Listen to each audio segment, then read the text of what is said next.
Introduction to Medium Access Control. In this video, we are going to see about Introduction to Medium Access Control. All LANs and MANs consist of collections of devices that must share the network's transmission capacity.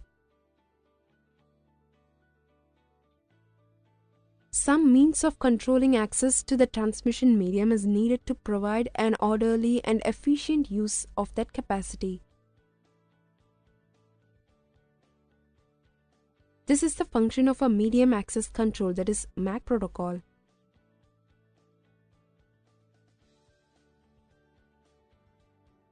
The relationship between LLC and the MAC protocol can be seen by considering the transmission formats involved.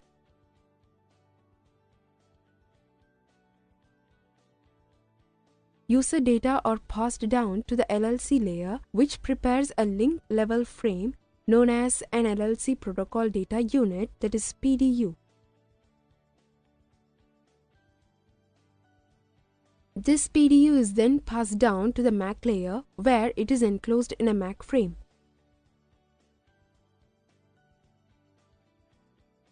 The exact format of the MAC frame differs somewhat for the various MAC protocols in use. MAC control. This field contains any protocol control information needed for the functioning of the MAC protocol. For example, a priority level could be indicated here. Destination MAC address. The destination physical attachment point on the LAN for this frame. Source MAC address. The source physical attachment point on the LAN for this frame. LLC PDU. The LLC data from the next higher layer. This includes the user data plus the source and destination service access points, that is SAPs, which indicate the user of LLC.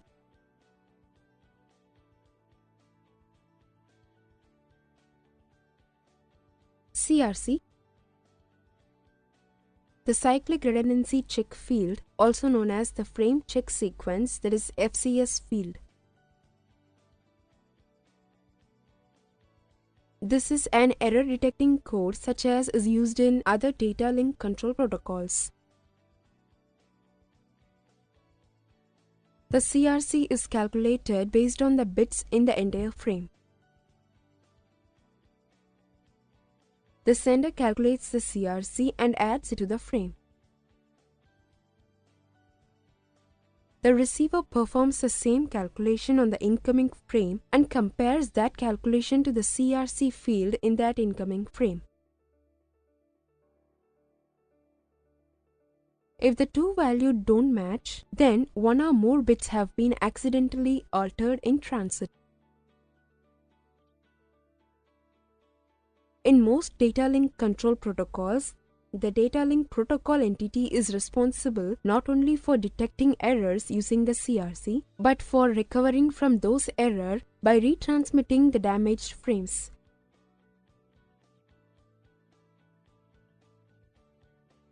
In the LAN protocol architecture, these two functions are split between the MAC and LLC layers. The MAC layer is responsible for detecting errors and discarding any frames that contain errors. The LLC layer optionally keeps track of which frames have been successfully received and retransmits unsuccessful frames. Access techniques. In this video, we are going to see about access techniques. All multiple access techniques have been developed keeping in mind the various advantages offered by the digital technology.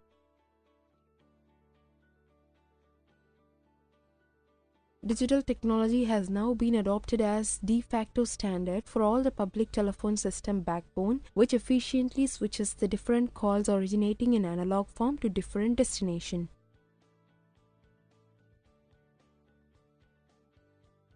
This system converts all originating analog calls to digital form for transmission over the backbone.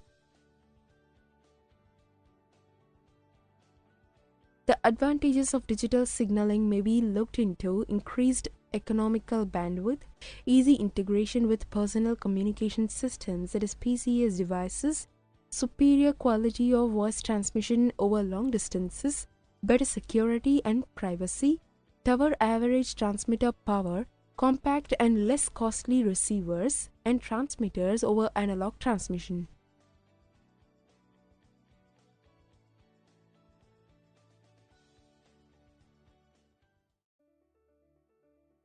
Statistical time division multiplexing, that is STDM. In this video, we are going to see about statistical time division multiplexing, that is STDM. In case of TDM, time slots are allocated to channels even if they have no information to transmit. This is just wastage of the bandwidth, and to overcome this inefficiency of standard TDM, a technique known as STDM has been developed where time is allocated to lines only when it is required.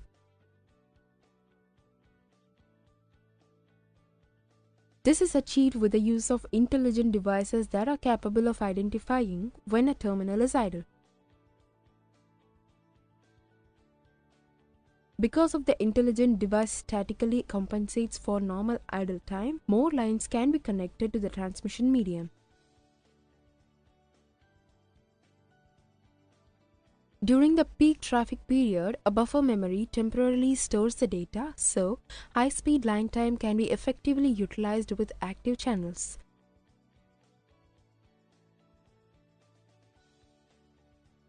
It adopts a methodology where each transmission has an identification information, that is, a channel identifier.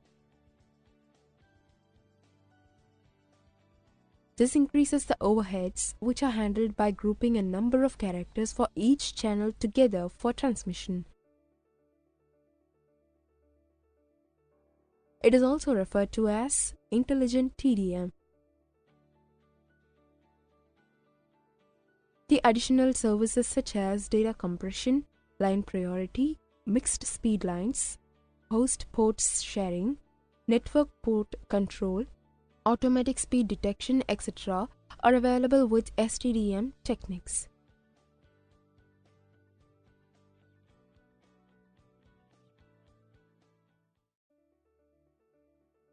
Frequency division multiple access, that is FDMA. In this video, we are going to see about frequency division multiple access, that is FDMA. FDMA divides the frequency band into various channels based on the FDM techniques. Each of these can carry a voice conversation or with digital servers carrying digital data. FDMA is an analog technology where FDMA allocates one channel to only one user at a time. As an example of FDMA, we may cite Advanced Mobile Phone Service, that is AMPS, which is the most widely installed cellular phone system installed in North America.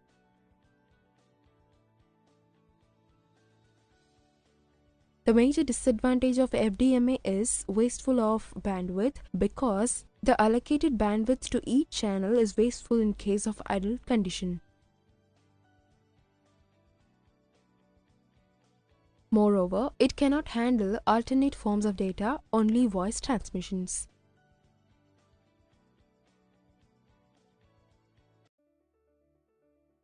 Time division multiple access, that is TDMA. In this video, we are going to see about time division multiple access, that is TDMA. TDMA is digital transmission technology that allows a number of channels to access a single radio frequency, that is RF channel, without interference by allocating unique time slots to each channel. Obviously, the data rate capacity of the single RF channel is greater than the data required by the each channel at the sending and receiving end. In TDMA, the audio signal is digitized and broken into a fixed length of packets in time domain. TDMA technology, which works on the principle of TDM as explained earlier, where a single frequency channel is accessed by the different packets from different channels for a short time.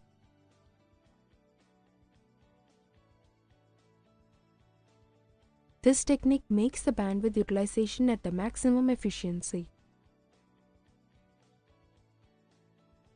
A 30 kHz carrier frequency is used by 3 channels in TDMA.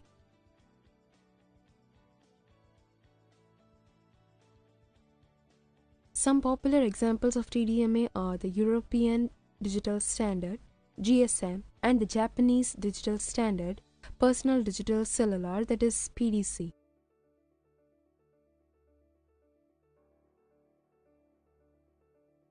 TDMA supports data rates of 64 kilobits per second to 120 megabits per second, expandable in multiples of 4 kilobits per second.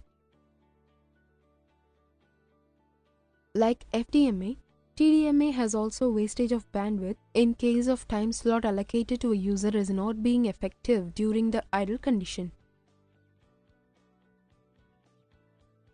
This inefficiency can be overcome by the use of extended TDMA, that is eTDMA, where each channel has been allocated a time slot dynamically based upon the need of the user.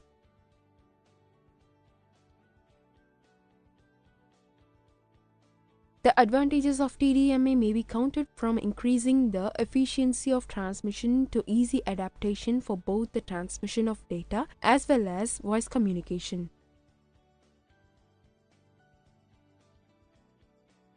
The data and voice communication includes services such as fax, short message services, that is SMSs, and bandwidth-intensive applications in multimedia and video conferencing.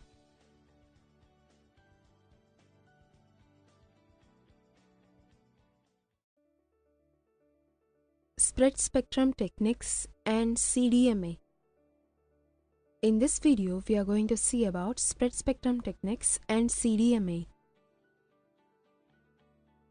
Spread spectrum techniques and CDMA. In CDMA, user signals are isolated not by separate time or frequency slots, which are occupied in common by all users, but rather by unique underlying codes which, when decoded, restore the original desired signal while removing the effect of the other users' coded signals.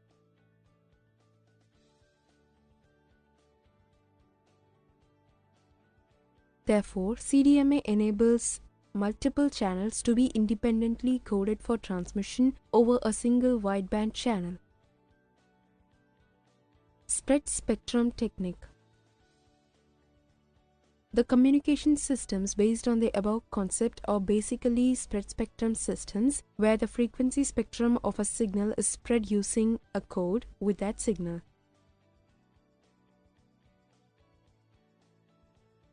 The main advantage of spread spectrum system is the resistance to the narrow band interference. The basic concepts behind this technique. Power versus frequency.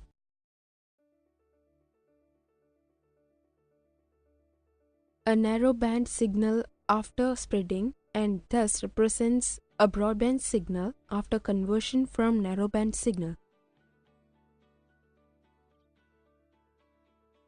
It may be noticed that the area bounded between Y and X are same in both the cases. It indicates that the energy needed to transmit the signal remains constant. It is now spread over large frequency range with power level of the signal much lower than that of original signal, and it may go below the background noise too as depicted.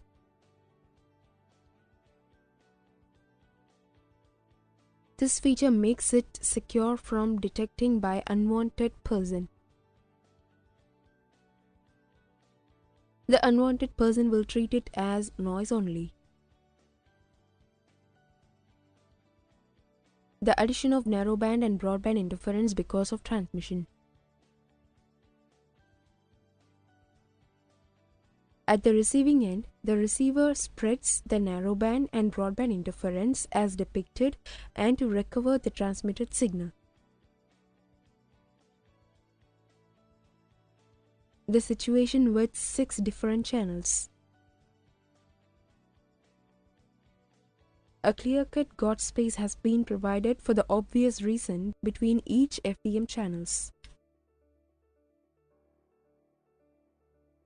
Channel quality measures that the signal with enough power may be received fairly to reconstruct the original signal at the receiving end.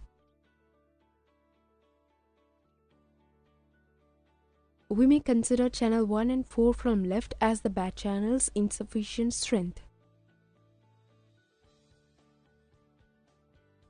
The broadband channel containing all 6 channels.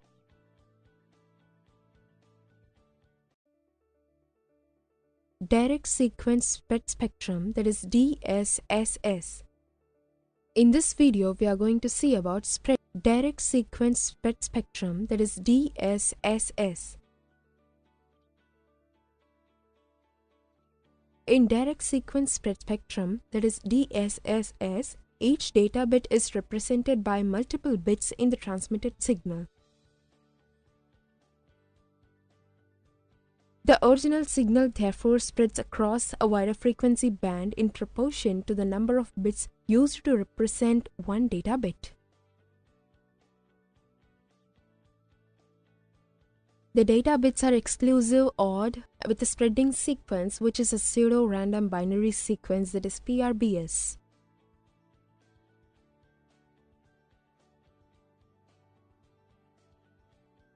The spreading sequence has a much higher bit rate than the data bits. 7-bit spreading sequence 1110010 is used. Note that for each data bit, 7 bits are transmitted. Thus, the bandwidth of the transmitted signal expands to 7 times. At the receiving end, the received sequence is again exclusive odd with the spreading sequence to get the data bits. Note that we need at the receiver spreading sequence which is synchronized with data bit boundaries in addition to being clock synchronous. 1 bit of the spreading sequence is called a chip. Thus, chipping rate is the bit rate of the spreading sequence.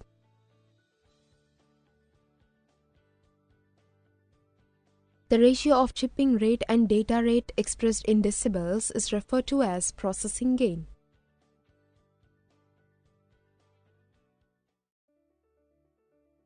Frequency hopping spread spectrum, that is FHSS. In this video, we are going to see about frequency hopping spread spectrum, that is FHSS. In frequency hopping spread spectrum, that is FHSS, the transmitted carrier frequency is changed randomly at fixed intervals.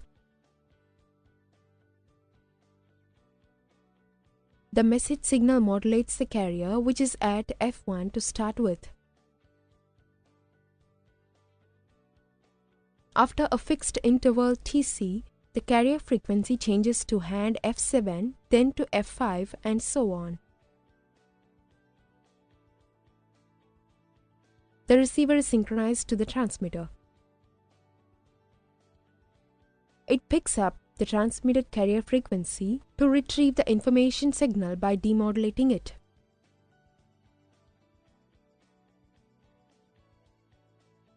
At the transmitter, the data signal modulates the IF, that is intermediate frequency, using FSK or PSK. The modulated IF is upconverted to RF, that is radio frequency carrier, using a frequency synthesizer. The frequency synthesizer is driven by a PRBS so that the RF is hopped randomly. At the receiver, the received RF is downconverted the IF using a local frequency synthesizer that is driven by the same PRBS synchronized to the PRBS of the transmitter.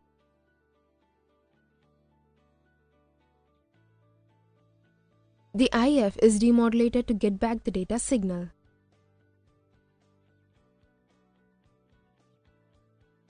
If the hopping rate is equal to 1 by Tc is greater than the baud rate, that is the modulation rate, we call it as the case of fast frequency hopping spread spectrum.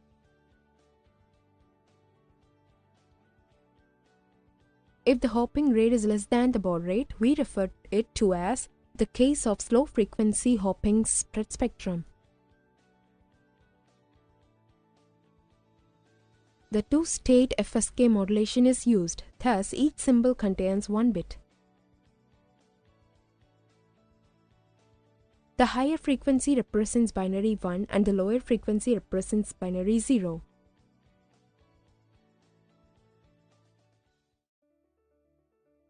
Aloha. In this video, we are going to see about Aloha.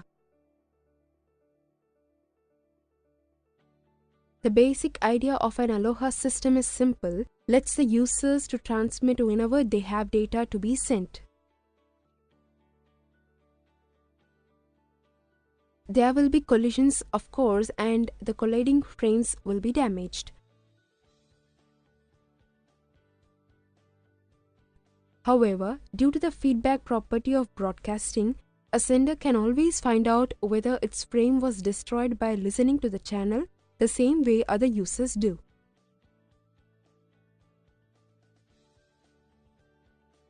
With a LAN, the feedback is immediate. With a satellite, there is a delay of 270 milliseconds before the sender knows if the transmission was successful.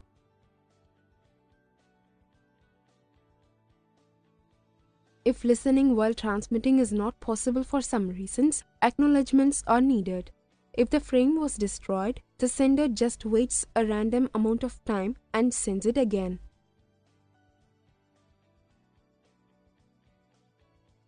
The waiting time must be random or the same frames will collide over and over in lockstep.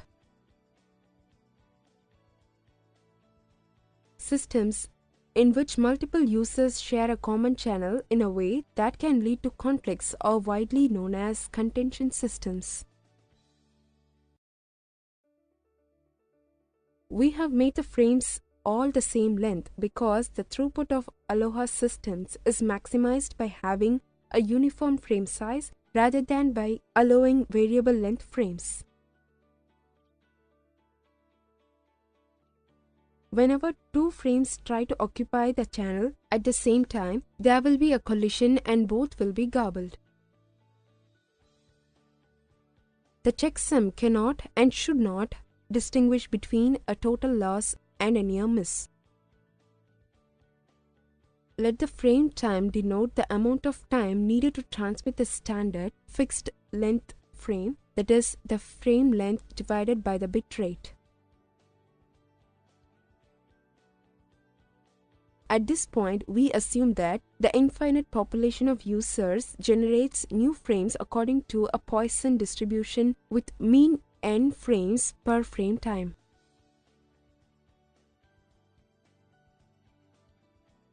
If n is greater than 1, the user community is generating frames at a higher rate than the channel can handle, and nearly every frame will suffer a collision. For reasonable throughput, we would expect 0 less than n less than 1. In addition to the new frames, the stations also generate retransmissions of frames that previously suffered collisions.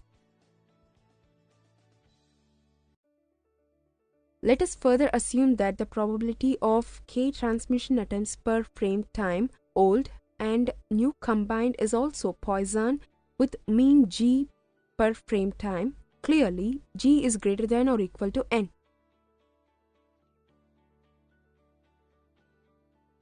At low load, that is N is equal to 0, there will be few collisions, hence few retransmissions. So, G is less than N. At high load, there will be many collisions, so G is greater than N. Under all loads, the throughput S is just the offered load G times the probability P0 of a transmission succeeding, that is S is equal to GP0, where P0 is the probability that a frame does not suffer a collision. Under what conditions will the shaded frame arrive undamaged? Let T be the time required to send a frame. If any other user has generated a frame between time t0 and t0 plus tr, the end of that frame will collide with the beginning of the shaded one. In fact, the shaded frame's rate was already sealed even before the first bit was sent. But since in pure Aloha, a station does not listen to the channel before transmitting, it has no way of knowing that another frame was already underway.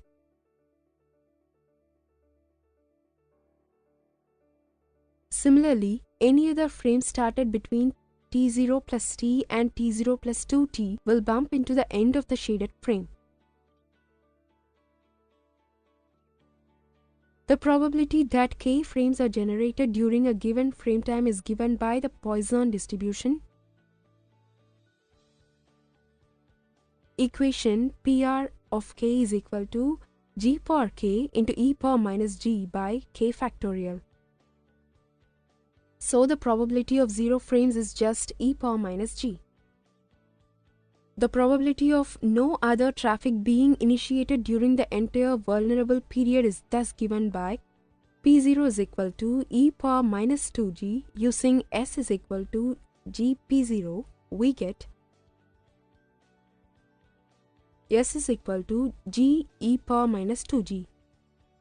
The relation between the offered traffic and the throughput. Slotted Aloha. In this video, we are going to see about slotted Aloha. In 1972, Roberts published a method for doubling the capacity of an Aloha system, Robert 1972. His proposal was to divide time into discrete intervals, each interval corresponding to one frame. This approach requires the users to agree on slot boundaries. One way to achieve synchronization would be to have one special station emit a pip at the start of each interval like a clock. In Roberts' method, which has come to be known as slotted Aloha, in contrast to Abrahamson's pure Aloha, a computer is not permitted to send whenever a carriage return is typed.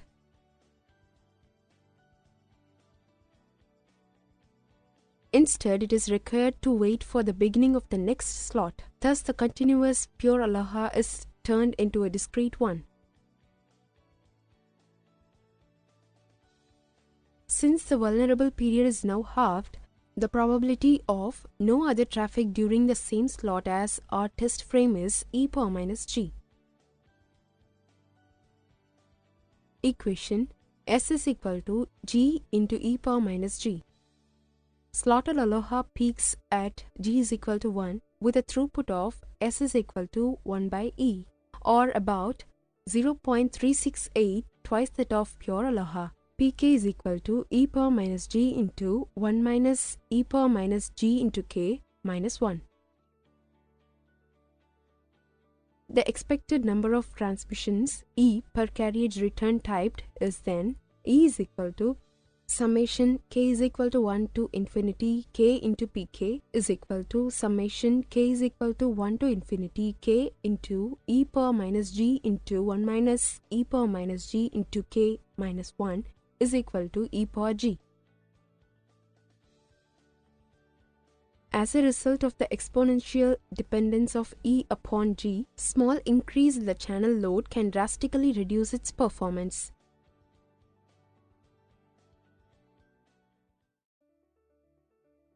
Medium access control address.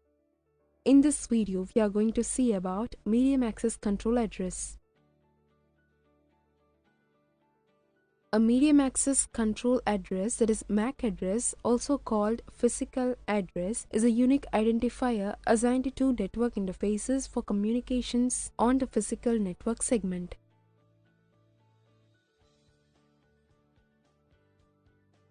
MAC addresses are used as a network address for most IEEE 802 network technologies, including Ethernet and Wi-Fi.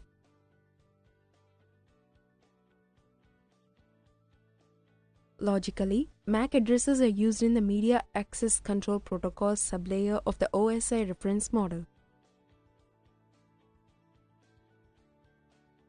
MAC address usually encodes a manufacturer's register identification number and may be referred to as burned-in address, that is BIA.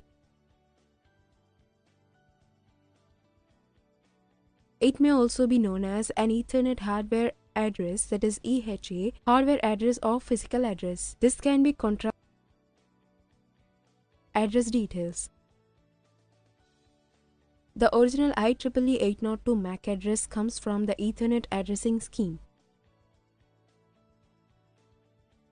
This 48-bit address space contains potentially 248 or 281, 474, 976, 710, 656 possible MAC addresses. The first 3 octets identify the organization that issued the identifier and are known as Organizationally Unique Identifier, that is OUI.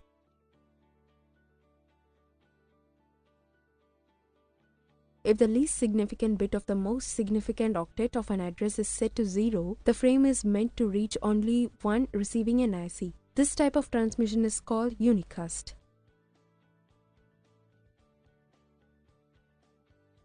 If the least significant bit of the most significant address octet is set to 1, the frame will still be sent only once. However, NICs will choose to accept it based on criteria other than the matching of a MAC address.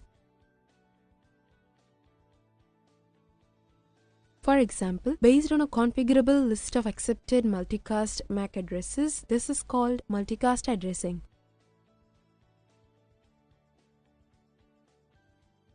The following technologies use the MAC 48 identifier format: Ethernet, 802.11 wireless networks, Bluetooth, IEEE 802.5 token ring, IEEE 802 networks, Fiber Distributed Data Interface, that is FDDI, Asynchronous Transfer Mode, that is ATM.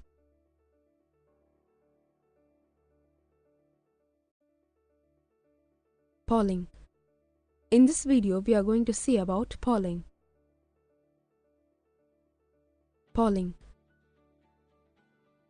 Polling works with topologies in which one device is designated as a primary station and the other devices are secondary stations. All data exchanges must be made through the primary device even when the ultimate destination is a secondary device. The primary device, therefore, is always the initiator of a session. Select.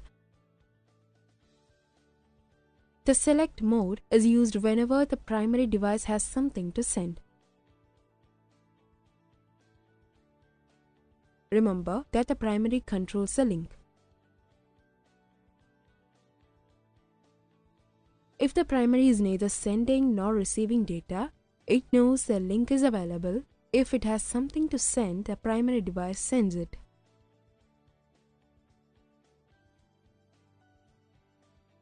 So the primary must alert the secondary to the upcoming transmission and wait for an acknowledgement of the secondary's ready status. poll. The polling function is used by the primary device to solicit transmissions from the secondary devices. When the primary is ready to receive the data, it must ask, that is poll, each device in turn if it has anything to send. When the first secondary is approached, it responds either with a NAC frame if it has nothing to send, or with data in the form of a data frame if it does.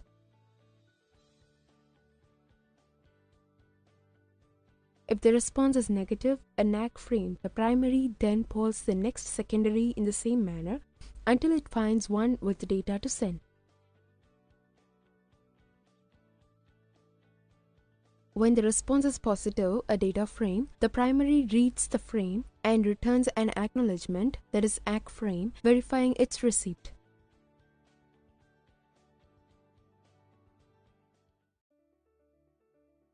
CSMA, that is Carrier Sense Multiple Access Protocols. In this video, we are going to see about CSMA, that is Carrier Sense Multiple Access Protocols. CSMA with slotted Aloha, the best channel utilization that can be achieved is 1/E. This is hardly surprising, since with stations transmitting at will without paying attention to what the other stations are doing, there are bound to be many collisions.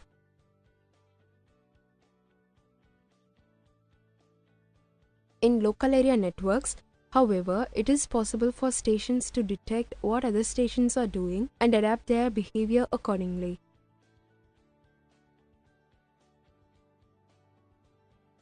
Protocols in which stations listen for a carrier, that is a transmission, and act accordingly are called carrier sense protocols. A number of them have been proposed. Klein, Rock, and Tobagi in 1975 have analyzed several such protocols in detail.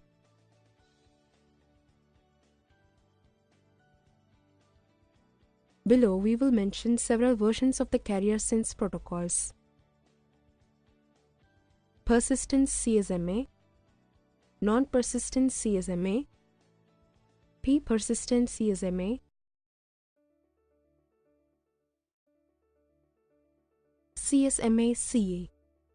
In this video, we are going to see about CSMA-CA. CSMA-CA. The CSMA-CA procedure differs from the CSMA-CD procedures in that there is no collision. The procedure avoids collision. The station uses one of the persistent strategies. After it finds the line idle, the station waits an IFG, that is interframe gap, amount of time. It then waits another random amount of time. After that, it sends the frame and sets a timer. The station waits for an acknowledgement from the receiver. If it receives the acknowledgement before the timer expires, the transmission is successful. If the station does not receive an acknowledgement, it knows that something is wrong, that is, the frame is lost or the acknowledgement is lost. The station increments the value of the backoff parameter, waits for a backoff amount of time, and resenses the line. CSMA-CA is used in wireless LANs.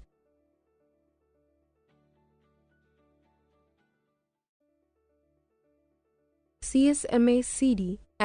In this video, we are going to see about CSMA-CD as CSMA with collision detection. Persistent and non-persistent CSMA protocols are clearly an improvement over Aloha. because they ensure that no station begins to transmit when it senses the channel busy. Another improvement is for stations to abort their transmissions as soon as they detect a collision.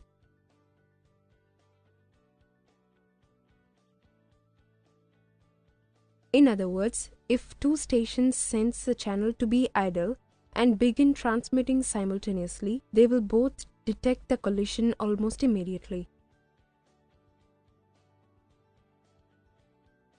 Rather than finish transmitting their frames, which are irretrievably garbled anyway, they should abruptly stop transmitting as soon as the collision is detected.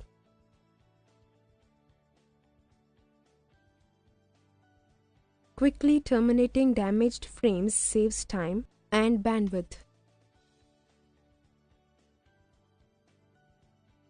This protocol, known as CSMA CD, that is CSMA with collision detection, is widely used on LANs in the MAC sublayer.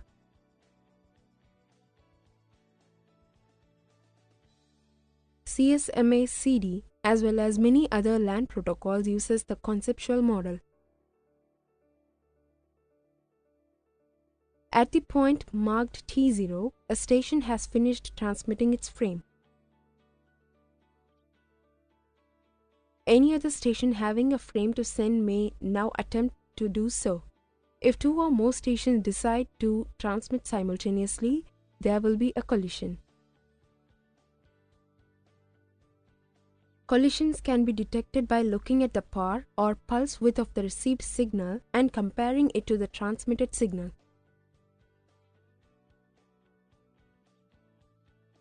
After a station detects a collision, it aborts its transmission, waits a random period of time, and then tries again, assuming that no other station has started transmitting in the meantime.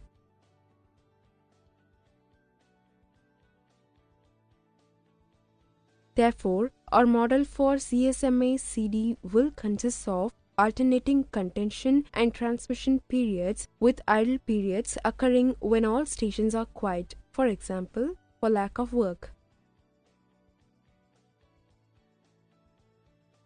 Now let us look closely at the details of the contention algorithm.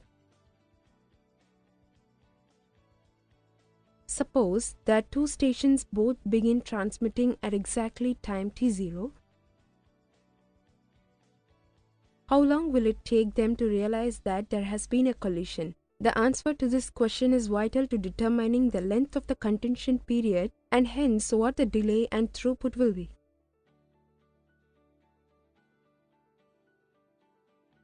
The minimum time to detect a collision is then just the time it takes a signal to propagate from one station to the other.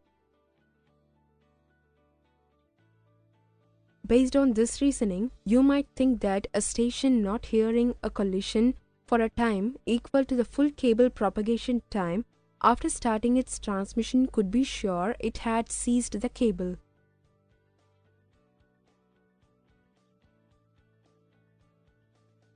By seized, we mean that all other stations knew it was transmitting and would not interfere. This conclusion is wrong considering the following worst-case scenario. Let the time for the signal to propagate between the two farthest stations be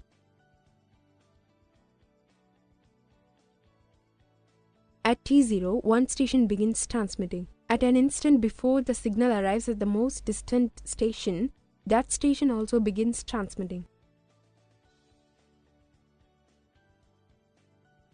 Of course, it detects the collision almost instantly and stops, but the little noise burst caused by the collision does not get back to the original station until time.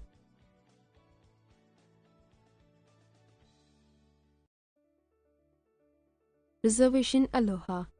In this video, we are going to see about Reservation Aloha. In the reservation access method, a station needs to make a reservation before sending data. Time is divided into intervals. In each interval, a reservation frame precedes the data frames sent in that interval. If there are n stations in the system, there are exactly n reservation mini-slots in the reservation frame. Each mini-slot belongs to a station. The stations that have made reservations can send their data frames after the reservation frame. A situation with 5 stations and a 5 mini-slot reservation frame. In the first interval, only stations 1, 3 and 4 have made reservations. In the second interval, only station 1 has made a reservation.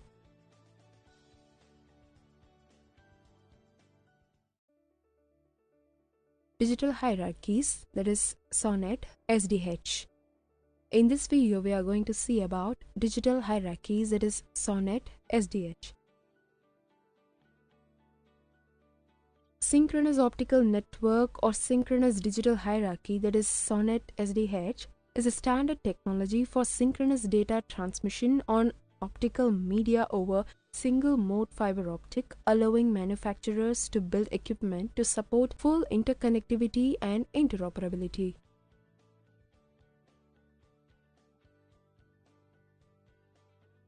It is a vendor-independent and open signal structure. The multiplexing techniques combining slightly non-synchronous rates came into existence. Plesiosynchronous digital hierarchy, that is PDH. PDH was limited in its scope. Therefore, two systems have slightly different clock readings over time needs a third system to observe the mismatch and make some compensating adjustments such as repeating or deleting a data or frame in PDH system.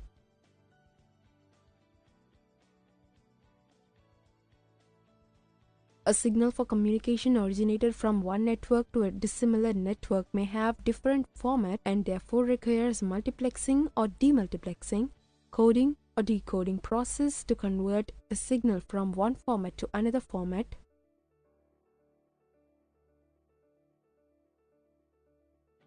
SDH or SONET standardize the rates and formats to solve this problem.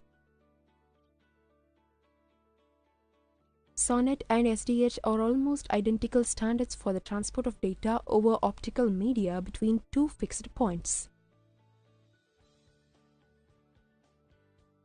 When converted from an electrical signal to a fiber optic signal, the bit stream is known as OC1, that is optical carrier. The OC1 comprises 810 byte frames transmitted at a rate of 8000 frames per second.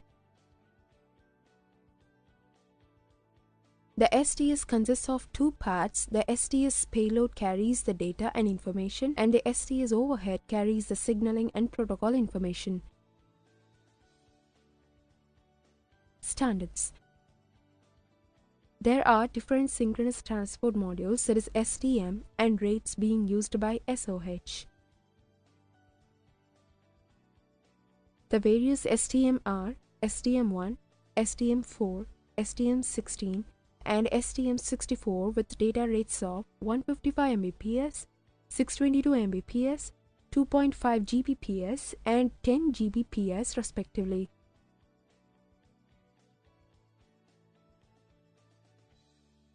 The hierarchical rates for SONET SDH.